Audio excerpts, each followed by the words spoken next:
Folks, welcome to Sunday Night Futures Live. Happy Sunday. Franklin, hello. Trader Isaac. Yes, like and subscribe. Thank you. Mr. G.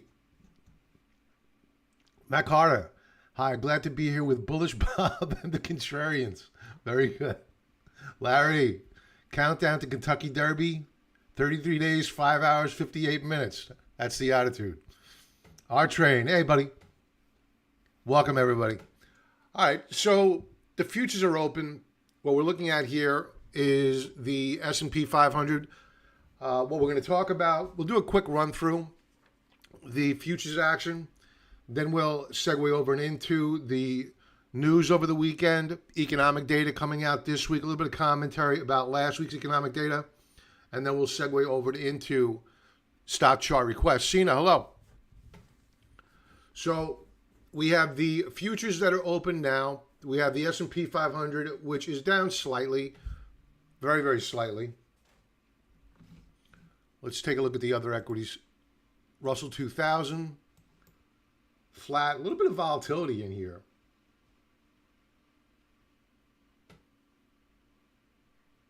We moved up, then we gave up ground.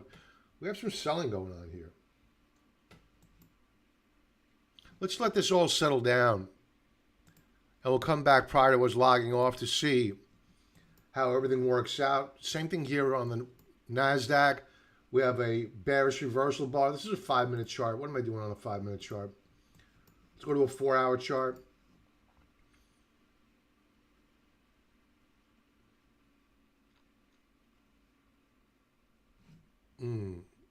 So we're flat so far in equities. Dow, futures. Also flat.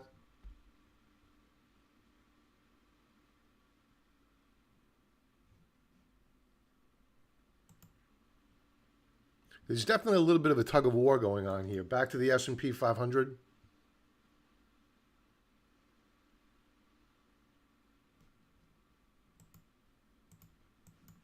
"15-minute view."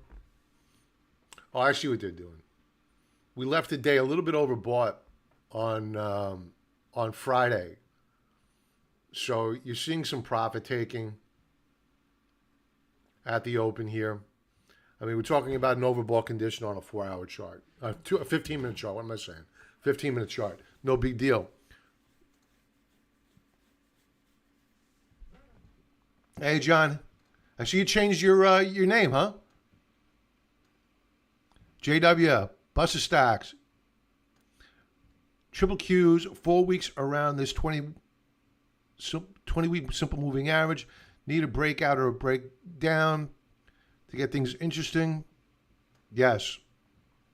McCarter, did you hear about Goldman Sachs placing? Yeah, it was about 20.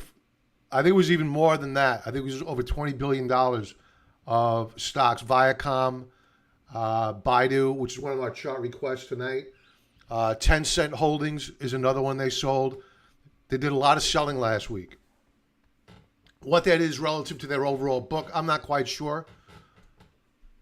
So that's what really matters, is how much of that selling was the size of their book. Yes, it did. Yeah, our train, Goldman Sachs sales affected Discovery. Yes, it did. Paul M. Hey, Paul. Kurt, hello. Todd, hello. Yeah, hey, Todd. Yeah, I'm still short the small caps.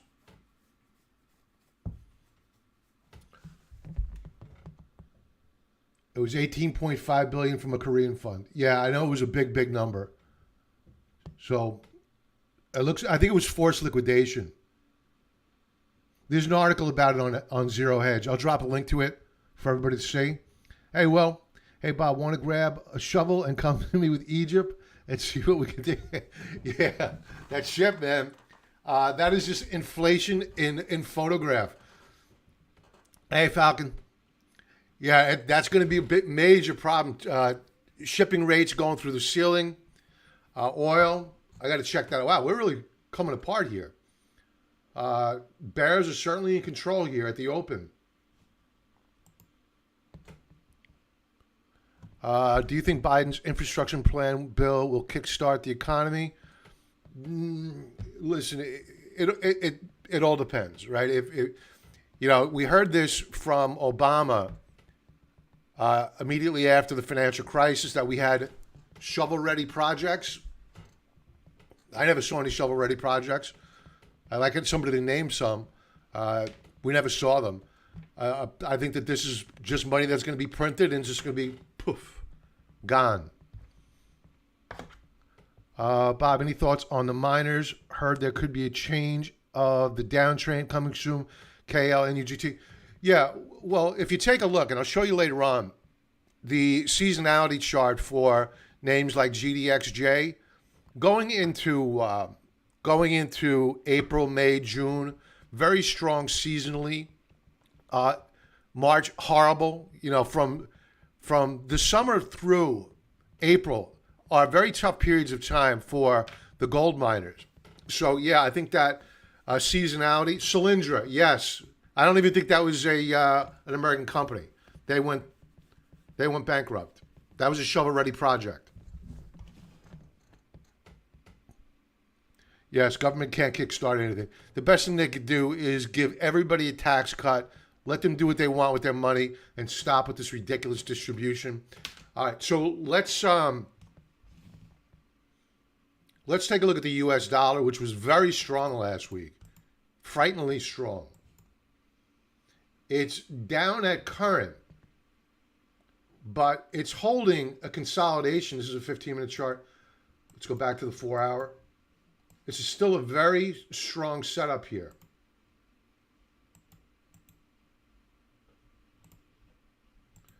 So odds, unfortunately, for the short term anyway, favor dollar bulls. And that's not good for silver, gold, the miners. It's actually pretty bearish. Let's see what gold is doing. Gold is down. But the thing to point out with gold is that we spent the majority of not last Friday, but the prior Friday. You know what you want to argue? Argue on Wednesday. Wednesday of, not this past Wednesday, the prior Wednesday, the 17th. We broke out and went into a consolidation range. And then ultimately we broke out above this orange line here on Friday. So it was a very, very good day for the gold mining stocks, for gold, silver. And this is the second Friday in a row where you saw buying into the close of the gold miners.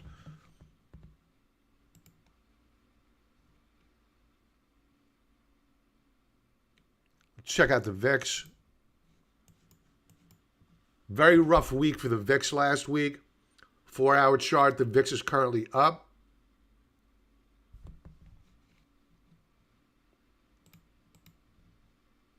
Let's check out the 10-year Treasury note.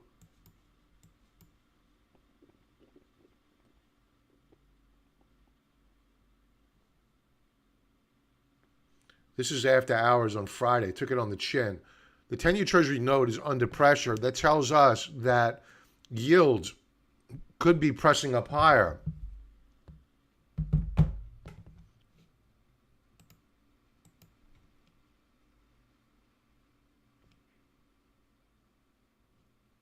Check out Bitcoin.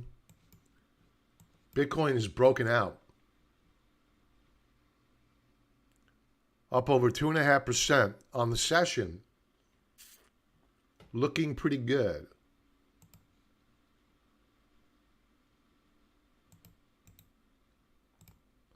Very nice breakout here on Bitcoin.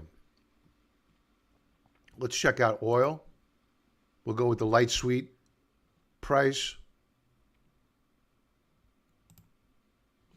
I'm surprised that it's down. Isn't it amazing that you have the Suez Canal, which is blocked?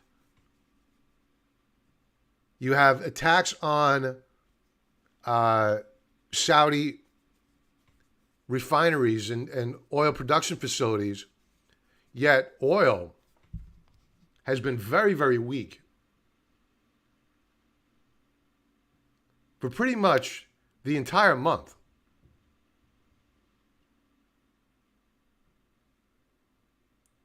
Keep an eye on this. Something's wrong. And we're down about 3/4 of a percentage point. You have oil, which is, remember that they upped Q4 GDP last week. We were promised by the Federal Reserve better GDP growth. The Chinese are certainly doing quite well. As we lock down, they're doing great. So I'm not sure what the deal is with oil.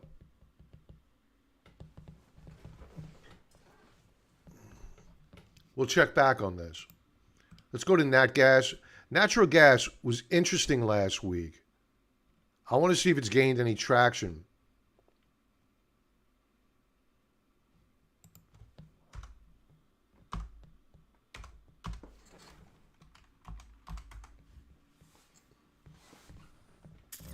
Yeah, it's up nearly a half percentage point. It's breaking out.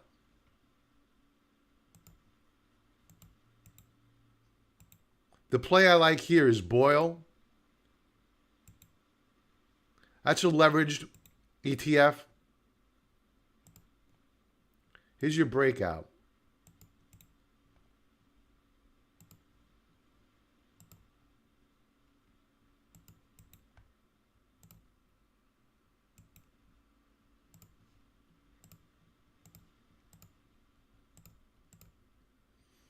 Very nice.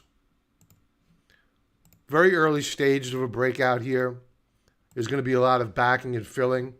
So no great rush, but certainly something to keep an eye on. Let's go to a weekly chart really quick. I want to see how we closed out last week. Pretty good. Pretty good. Keep an eye on nat gas.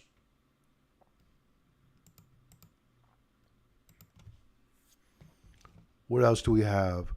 Oh, yeah, that's right. JW, good point. There was an explosion in Indonesian facilities.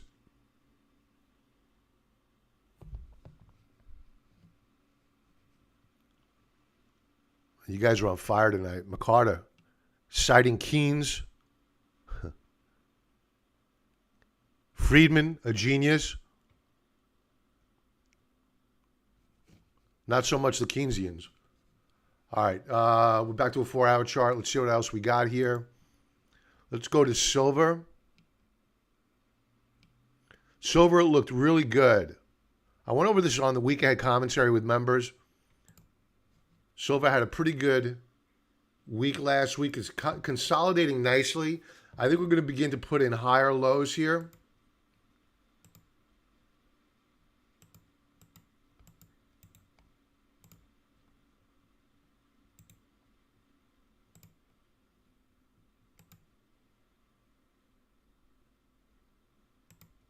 And we have an inverted head and shoulders setup.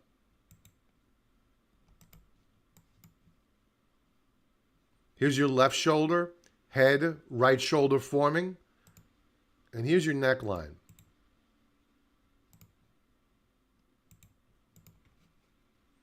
So I think that silver, which is currently flat, is looking pretty good. What am I doing purple? Let's go with it. Looks good. Okay. What else do we have here? I want to take a quick peek at the agriculture names. They've taken a break of late. Look at the consolidation here on corn. And it's popping its head up now.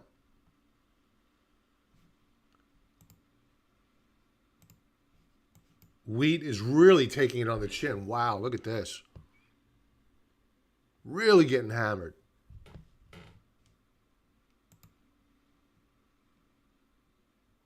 Soybeans.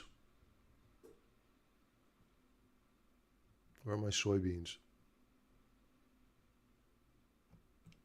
Soybeans, here we go. They're weak and getting weaker.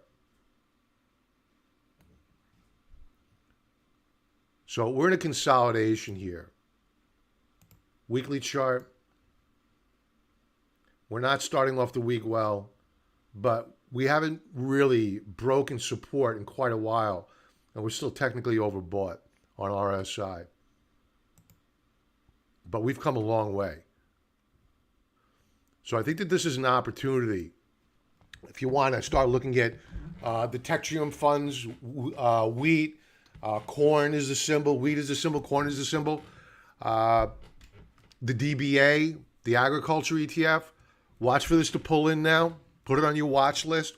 Watch for a weekly bullish reversal bar, an outside engulfing bar, bullish engulfing bar.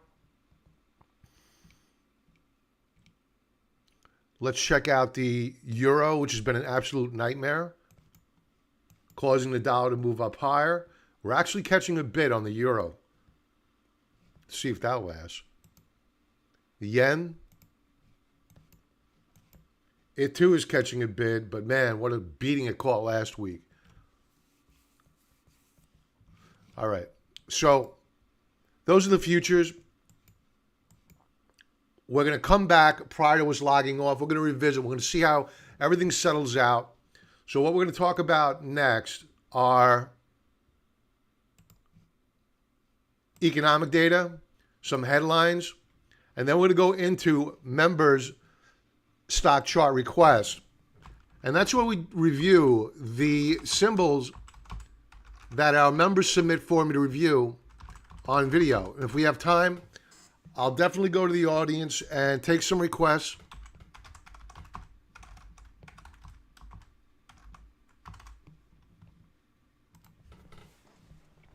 But before we get to it, folks, let's talk a bit about our sponsor over at TrendSpider. Automate your grunt work, speed up your technical analysis, and improve your accuracy with your algorithms. Automated technical analysis. If you're not using them, you're spending way too much time drawing manual trend lines. I still do that, but I validate what I'm doing with the automated trend lines as well. And trust me when I tell you, I've been doing this for well over 25 years now, and I hate to say that, but it's true. And sometimes the automated analysis, the automated functionality will pick up support and resistance levels, which I don't get. So take advantage of them. It's great if you're a newbie, you're new to technical analysis, and you want to test your trade abilities, your ability to identify support and resistance levels, see if you're right. Manually draw them first, then click a button, and then see if the manual trend lines overlay yours. If they do, you're on point. If you don't, you learn something. So reduce costly analytical mistakes and find winning chart setups with their scanners and time your trades with precisions using their alerts. You'll see me use those alerts tonight. They have a 7-day free trial offer. Take a demo tour. There's a link below, 35% off. They have TrendSpider University. A lot of great information here. Dan and Jake, the co-founders of TrendSpider, I'm very good friends with them. They will not leave you hanging out there. Their support team will walk you hand in hand in answering any one of your questions. So join now. I believe in them so much that I include it with my silver and gold level memberships to the Contrarian Trader. And they have a 7-day free trial. I have a 14-day free trial offer. Check it out. Let's get to the economic data coming out this week. Don't forget, use that link below, 35% off. That's the lowest price on the internet. All right. So last week we had economic data that came out. And you had durable goods orders. Keep in mind, you had the Federal Reserve Chairman the week before last come out saying all is right with the world. The Fed has got your back. We're going to see GDP growth like you've never seen before. He was so happy and giddy.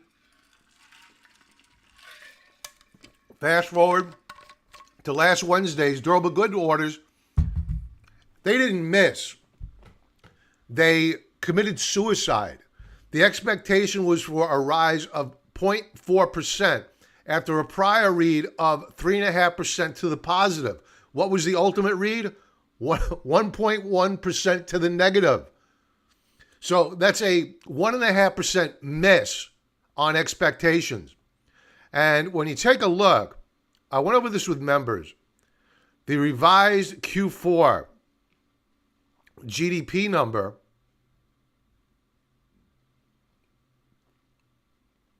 new home sales fell off a cliff. Where's the GDP number? Here. So They revise up Q4 GDP from 4.1% to 4.3%. Go figure. We have roughly 720,000 jobs on average per week being lost. Jobs gained, nil. Yet somehow or other, we're championing in 4.5% growth on GDP. Go figure. But you got to wonder what's driving that. So you got to do a deep dive. Here's your headline. You look at this. Wow, I got to buy stocks. All very exciting until you take a look at what drove the GDP. And it wasn't the consumer.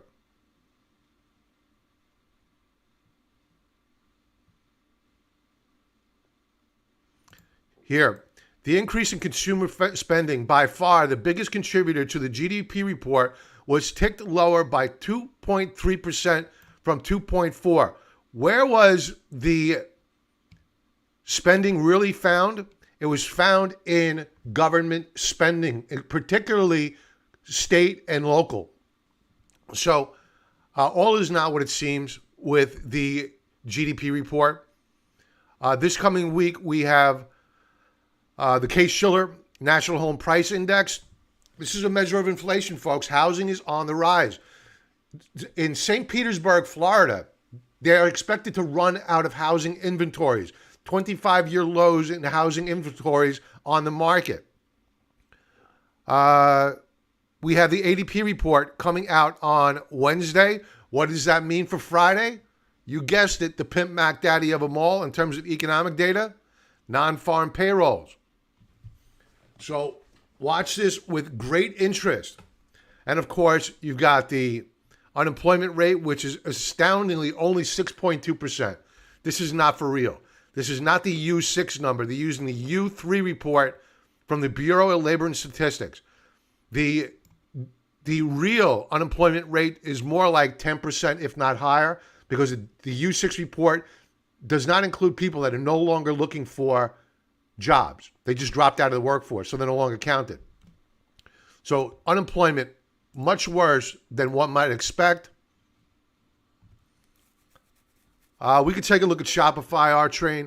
It was a big reversal bar on Friday. They were down about 30 more points. They flashed a reversal bar. They were one of the subjects of the Goldman Sachs selling. So be careful of Shopify. Randy, TrendSpider automated trend lines are very good. Thank you. They are. I agree. 40,000 headwinds. Real GDP is so overstated because the GDP deflator is so absurdly low. Yeah. The way they calculate CPI and all these other statistics have been so changed from the 70s, they're unrecognizable. What else do we have coming out next week? ISM Manufacturing Index. Do we get the services next week? That may be the following week. A lot of economic data coming out this week, folks. So buckle up. Remember, bad news is good news. Why is that? Well, if you get bad news, that means Powell can't raise rates. If you get good news, that puts pressure on yields to move up higher. That forces the hands of the Federal Reserve because the bond market's going to say, your FOS, Fed Chair Powell, you're going to have to raise rates, not in 2023, more like late 2021, if not 2022. So that's what, if you see yields move up higher, that's the bond market calling BS on the Federal Reserve. Okay, headlines. Let's see if this has been updated at all.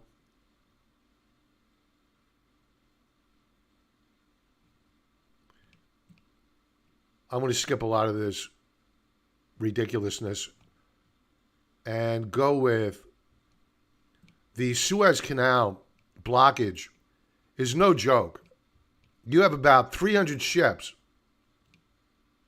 that are backing up, causing ships to reroute across all the way down below Africa. Tanker rates, shipping rates are going through the ceiling.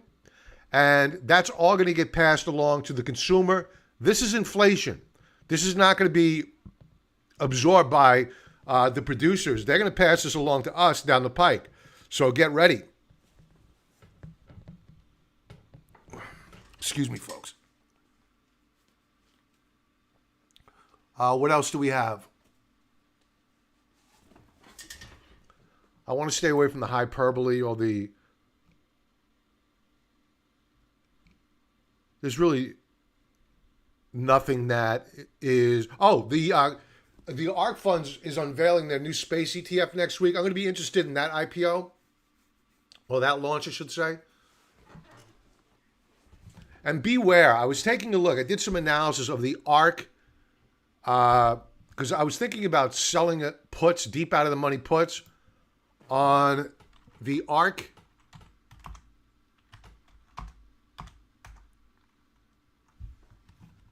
G, the Genomic Revolution Fund, and also the Innovations Fund. I didn't see whether or not there was an overlap in positions.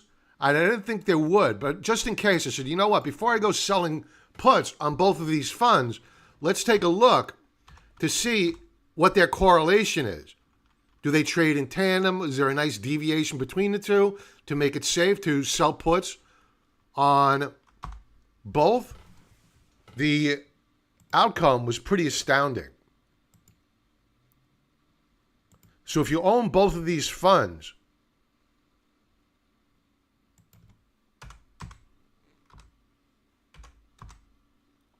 beware. You may be overinvested in the correlation. When I did this earlier, it was like 99. Maybe it was on a daily chart. But the correlation between the funds, yeah, it was a daily chart, 98% of the times. The ARK-G fund and that's the genomic funds, and the ARK-K funds, which is the innovation funds, they trade lockstep in tandem. So just beware of that. If you're thinking about buying both of these funds, take a look at the underlying positions to make sure that they don't have overlapping positions, because my hunch is that they do. So be careful. All right, let's take a look at some chart requests. I need to go to members first. Let's refresh the members list. Do we have anything new? No. Okay. Let's go back. The first one up I have is Baidu. Baidu is a victim, folks, of that Goldman Sachs dumping last week. And we don't know whether or not Goldman is done with that selling. Because it's news, maybe it is now.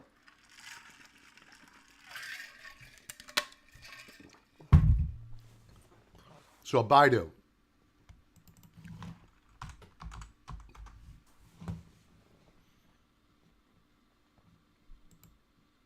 Let's go to a monthly chart. Wow, look at the damage here. Amazing.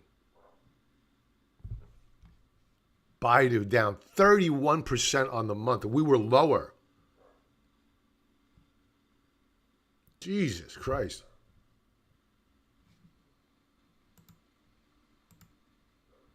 Weekly chart. I think we're going to have to bounce around here a while.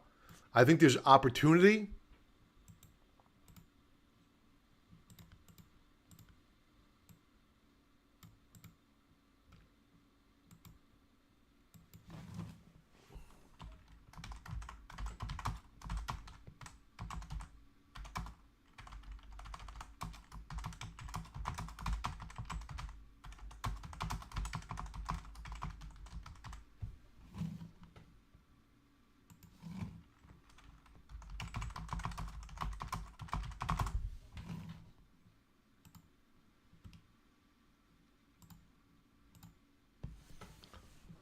All right, so let's see if this can find support either at $200 a share, 197, or down at 187. I don't think this selling is over here.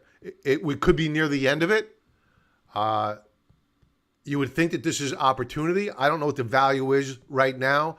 The PE ratio on a historic basis, I'll have to look into that. Friday was a very, very good day. A bullish reversal bar, exactly what you want to see. And it was on volume. So it looks as though buyers said enough. And they bid the shares up higher. So what I'd like to see is a retest where we have our alert set up on a weekly time frame. I'd like to see this retested. I'd like to see it hold. And heck, I may buy some.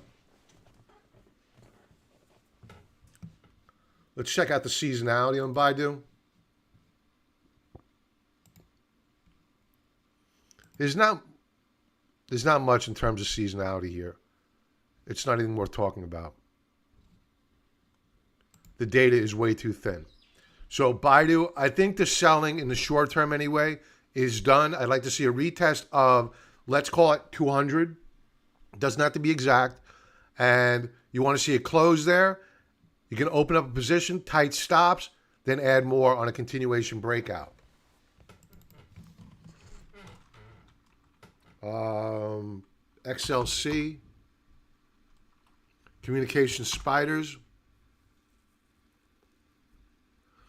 You know, this is a classic case of a tale of two markets.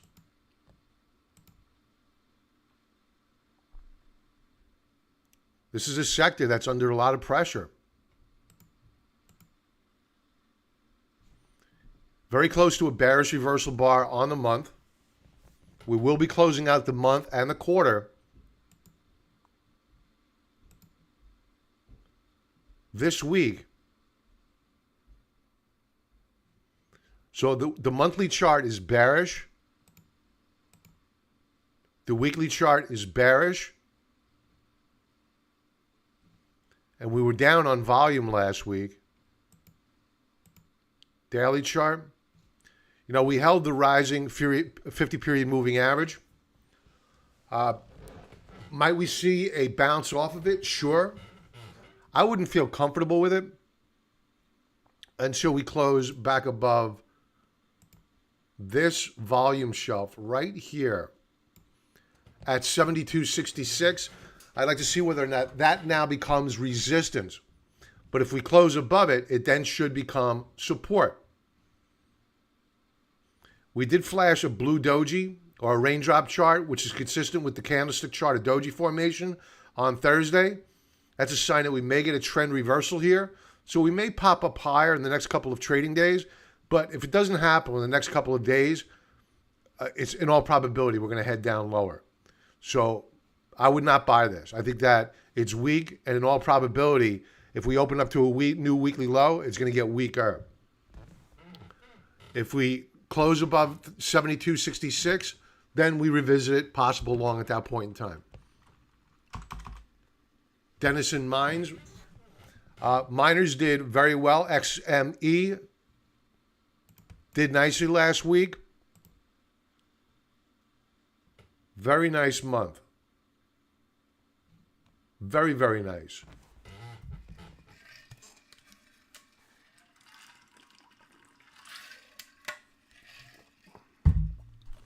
Yes, we're down, but we have recaptured that $1.06 level.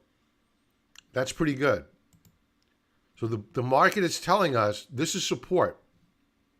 It's got to hold it. There's a tug of war going on in these levels.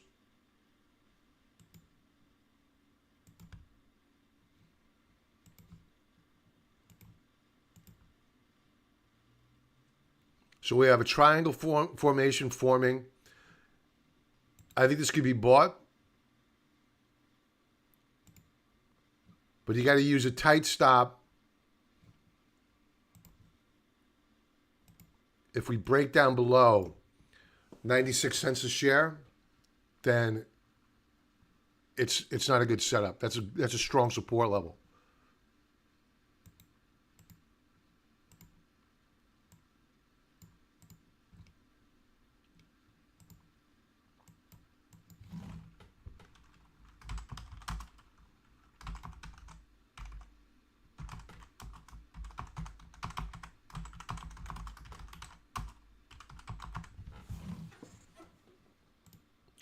But I think that in all probability, we're going to resolve this by heading up higher. I think we're going to break out. Let's go to seasonality really quick. And I want to talk to you a bit about the GDXJ. April's a pretty good month, but May, June, not so great. July is better for Denison Mines. This goes back 16 years. Let's go back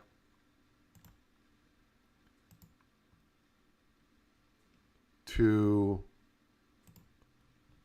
we'll use 10 years. About the same. No great change. Now, taking a look at the GDXJ,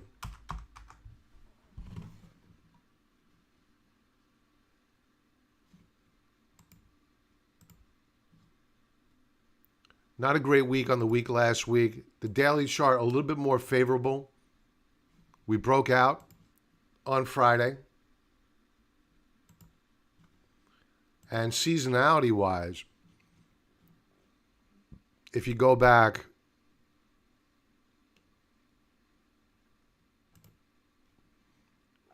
about 6 years here, March usually a terrible month, but April, May, June, July, very strong months. And it was August of last year where we put in our last 52-week high. So I think we're entering a seasonally favorable period of time for the gold mining stocks. So we're going to be looking to add more if, in fact, the seasonality trade appears to be strengthening. The only problem is that U.S. dollar. It's so strong right now. That's a real serious problem. McCarter, Bob, can you please check BUG, cybersecurity ETF? Sure. I took a look at PANW, that's Palo Alto Networks. The sector is not in favor right now. So that makes this interesting to me.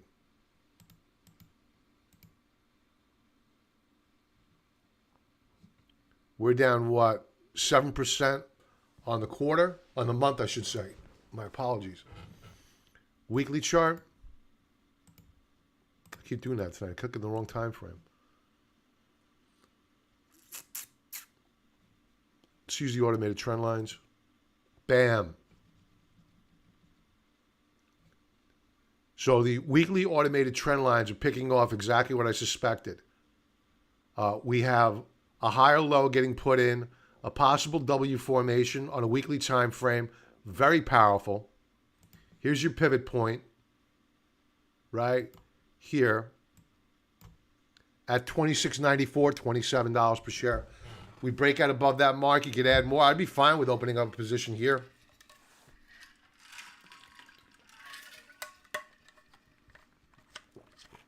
It looks good.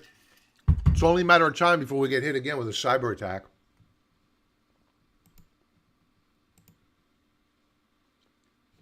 Daily chart. Nice day on Friday. Bullish reversal bar. I don't know how long this has been around, so I don't know if there's any seasonality here, but we could certainly use, yeah, this is not good for seasonality. Let's bring up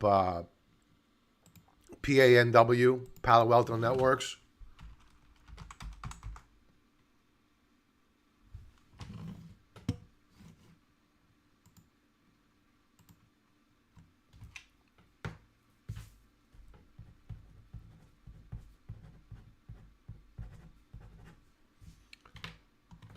All right, so not as good looking a chart.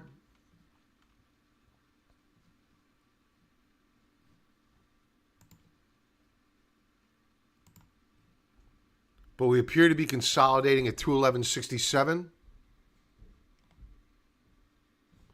Now taking a look at seasonality, we should have more data than this. Yeah, we do. So March is a terrible period of time, but then you go into a more seasonally favorable April. May gets really nice. June is okay. July, August. But the time to own this is January and February. Up huge on a percentage basis, 78% of the times. So I think we're at the trough for these names, the cybersecurity names. One of my other favorites is CyberArk. This is an Israeli firm. I'm not sure how many years they have out there.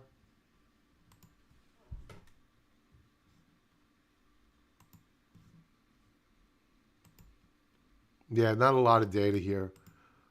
But March is a meh month. April's like the best month out of the year, besides November. So I think these names are beginning to look good. The only problem with CyberArk is that we broke support last week.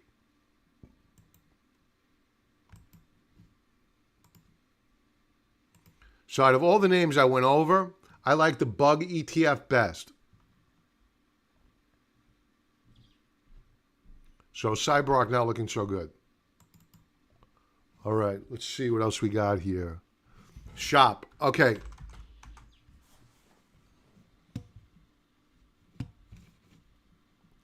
Shopify's got problems. You know, this is a tale of two markets, right? You have your high beta, your Shopify's, your Teslas, your Neos of the world. You've heard talk of a W formation forming, the left side of the leg being the lows of early March, the right side of the lows of last week. And for some names, that held true. But for some names, it did not hold true. We broke to lower lows, and Shopify was one of them. Yet on Friday, we did see some buyers move in. They bid the shares back up off the lows of the session. Is this the bottom for Shopify? I don't know. I don't think so. I think what we're looking at here is a head and shoulders setup. Left shoulder, head, right shoulder.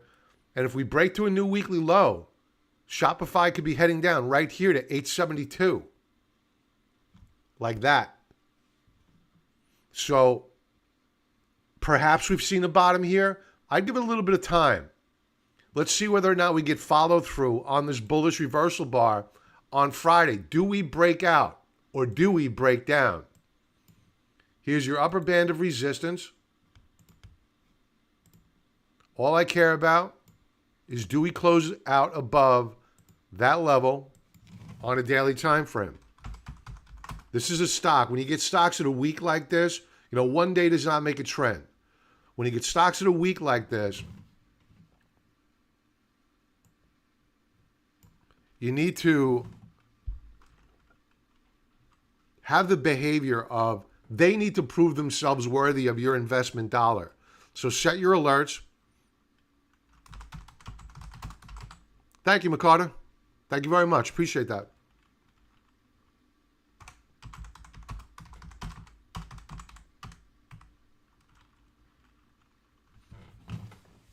And this becomes a possible long on a breakout.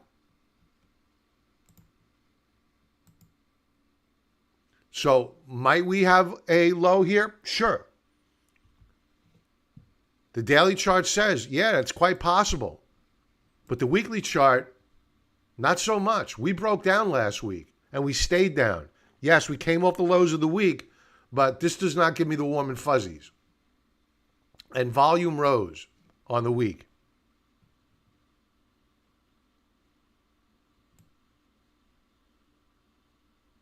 Yeah, if under 1080, yeah, I'll go with you. I wouldn't argue with that.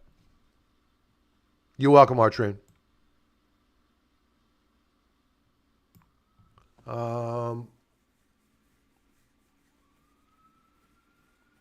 Let's see, what else do we have here?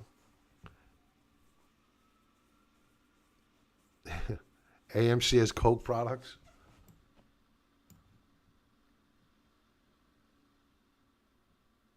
Oh, you went to an AMC theater? There was nobody there? Let's take a look at AMC. Great premiums. If you're looking to sell puts, sell calls. Wow, I really took it on the chin last week.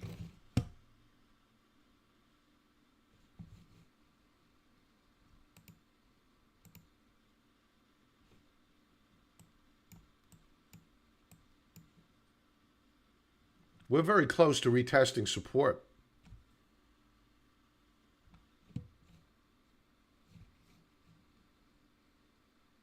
March 20, where is January 20? So here's where the market fell apart during the virus sell-off.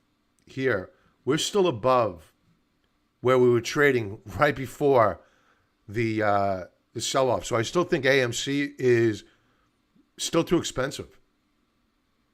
I don't think it's got any business being up here.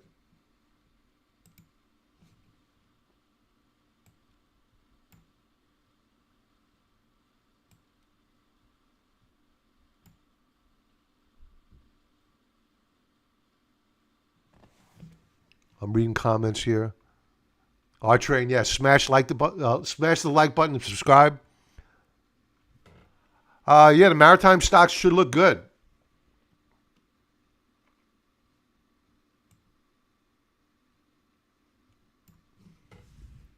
Let's see if Top Tankers. They always change their symbols, these companies. Yeah, Top Ships it's called now. My God, what's the price of this thing now? $2? So it's priced as an option.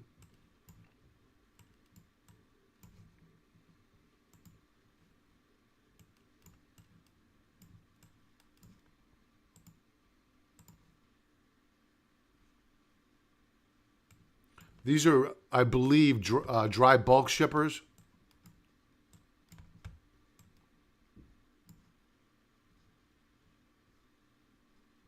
Somebody was buying a big in February. Somebody must have known about the Suez Canal blockage back in February. Let's go to a daily chart. Daily chart's looking good. I think you're going to get a Bollinger Band squeeze here.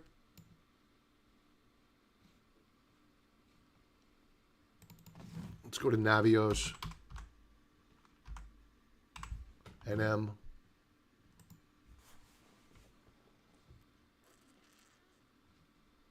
Let's go to a weekly chart. A bit overbought.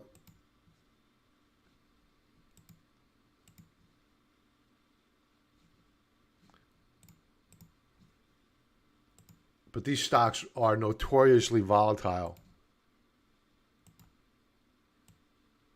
And we broke out on Friday.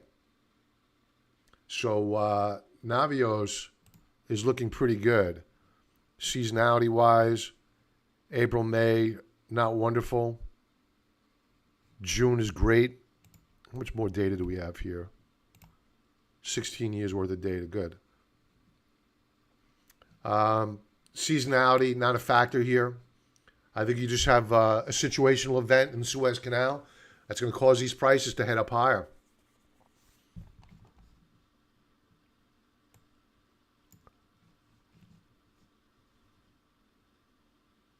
Regeneron.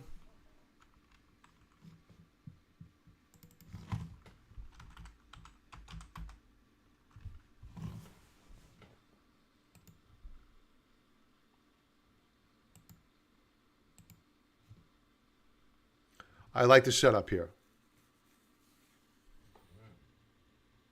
Spent a number of weeks here consolidating gains. Oh, what are you doing here, dude?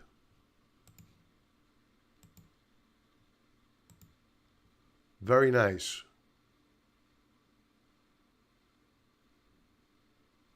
And it looks as though we found some support, which was the opening price back during the week of, or the month of March of 2020. And we then took off. Let's check out seasonality here. March is a good month. April a good month. May gets outstanding. June not so great. Fantastic in July. So it looks like we're heading into a seasonally favorable period of time. Let's go further. Let's go back just 10 years. Yeah, we're heading into a favorable period of time here for Regeneron. So I like it on a technical basis. I like it on a seasonality basis. Let's do a deeper dive to a weekly time frame. We're consolidating very, very nicely.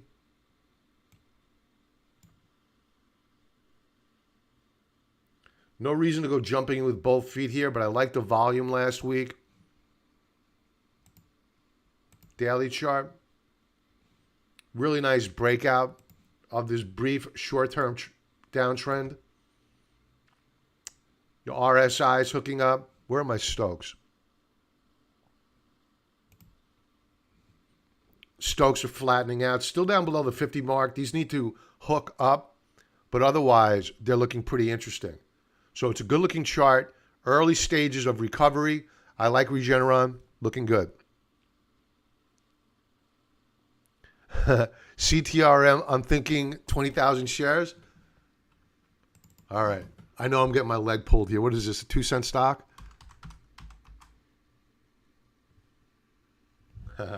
Okay. I wasn't that far off. All right, 80-cent stock. You're welcome, Will. Let's take this off. Okay. Castor Maritime. Monthly chart. It's down on the month. Is this a dry bulk shipper? Oil? Weekly chart. Certainly not a beneficiary. This is another one that did very, very well the first week of February. Had a really nice run at the beginning of the year. So the question is, are we putting in a higher low? We may.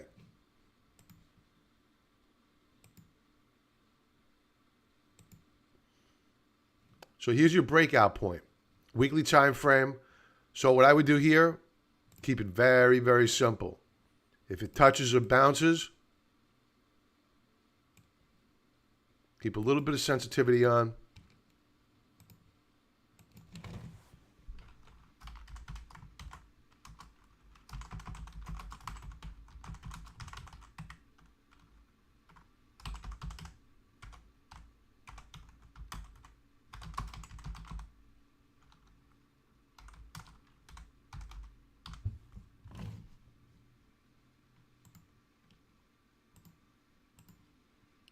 Then I would add more on the breakout.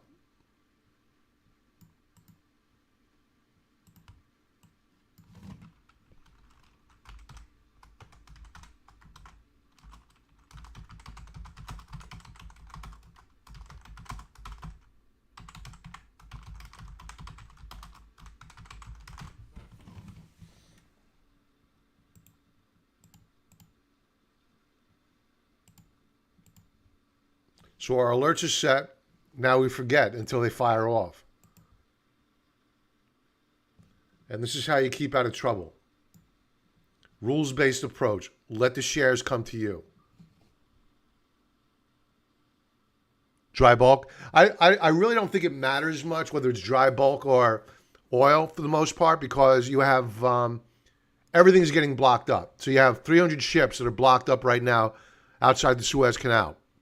So they're going to be a mixture of dry bulk and oil laden. All right. What else do we have? Archery and Disney spends $20 million per episode on their shows. Tommy, I'm buying anything Goldman Sachs is selling. Killed it on Friday. Good for you. You bought shop? What time do we have? All right, we got 6 minutes. Let's circle back to the futures. And let's see how we settled out here. The dollar remains down, but it's off of its earlier lows. These are 4-hour charts. Let's check out gold. Gold has given up ground.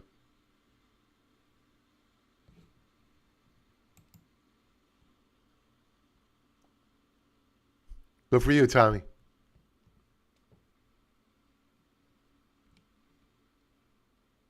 What else do we have here? Let's go to equities. S&P 500. We remain down. We're off the session lows. Let's do a deep dive to get a feel for what we're doing here. All right, so this is a 15-minute chart. What I want to know is, do we start breaking down to new lower lows on the session?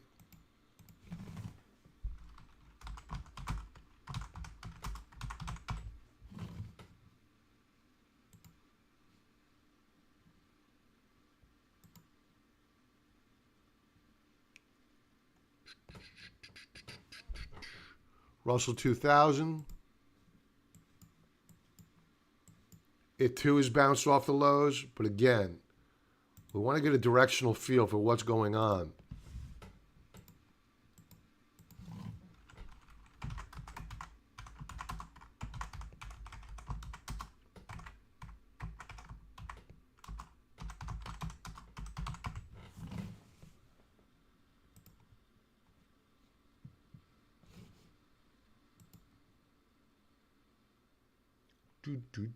Where are my NASDAQs? Here we go.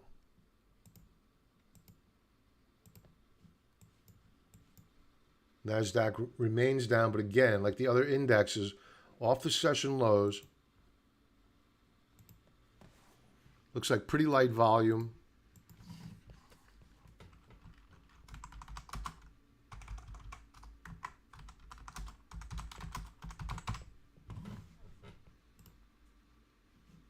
What else do we have? We did the dollar. Let's go to silver.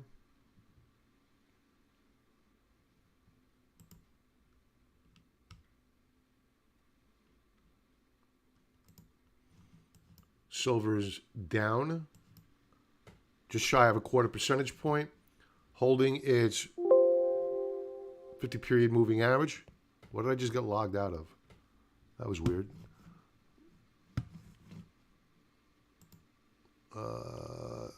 Natural gas. We're going to keep an eye on natural gas this week.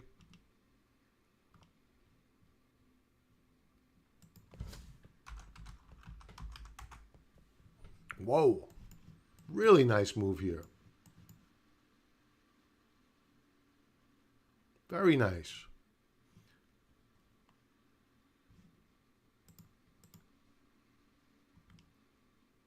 All right, what else do we have? Bitcoin. Continuing to build on gains. Very, very strong. Up 3.5% now. Very, very strong gains here. The 10-year Treasury note is now positive. That's a difference from earlier. That means that yields are pulling back a bit. That's bullish equities, especially tech stocks. Let's go back to the NASDAQ. See how they're responding. They're not responding. It's early, light volume. So with that, folks, I'm going to say everybody have a really great remainder of your Sunday. Thank you for joining. As always, I love the engagement. And if you could just smash that like button, subscribe to the channel. Don't forget TrendSpider, 35% off, 14-day free trial to the Contrarian Trader. Everybody have a profitable trading week and be well. Sounds good, Franklin. Take care now. Randy, going to hold Cal-Maine through. Yeah, I'm holding it. Randy, I'm very bullish on Cal-Maine. You got to take a look at the... Here, hang out a second.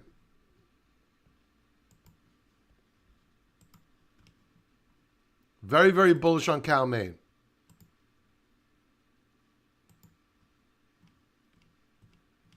Remember, you can't use the daily chart. It's too volatile. For all the volatility that we've seen with Cal-Maine, when you take a look at a quarterly chart, we've broken out on the quarter, assuming that we don't sell off this final week. We have a breakout on a quarterly time frame. So if anything, I don't want to add more before earnings. I'm going to hold what I have at current. But if earnings come out good, I'll be adding more because I think that we're going to get a breakout here on Cal-Maine pretty soon. So if earnings come out good, I expect a continuation move up higher.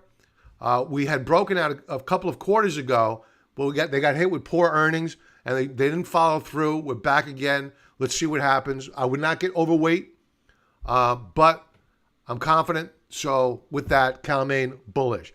Take care, everybody, and be well.